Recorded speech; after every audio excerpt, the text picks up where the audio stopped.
Forsætisráðherra segir engin áform að flýta þingkosningum og lýsir enn yfir fullum stuðningi við Davíð Oddsson seðlabankastjóra.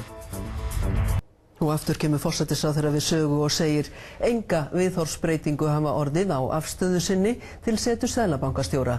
Hann hefur áhyggjur af ólgunni í samfélaginu en segir það rétt hvers manns að mótmæla. Telma Tómasson.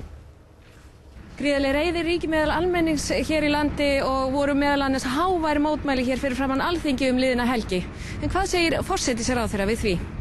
Ég auðvitað virði hvern þann mann sem að kýsa mótmæla og gera grein fyrir skoðunum sínum í tilefni af því ástandi sem upp komið.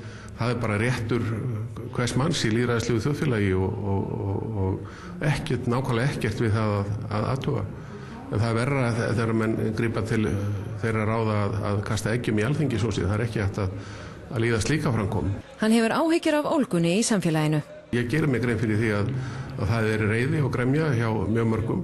Við erum að reyna að ná utan þetta í ríkisstjórninni eftir því sem að hægt og með því meðal annars að veita eins miklar upplýsingar og við mögulega getum alla þætti málsins.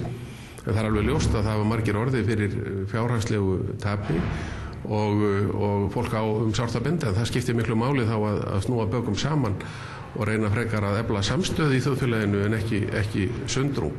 Engar áætlanir eru þó að víkja seðlabankastjóra þótt margir krefjist þess. Það hefur ekkert breyst sem kallar á breytta afstöðu að minni hálfu í því máli.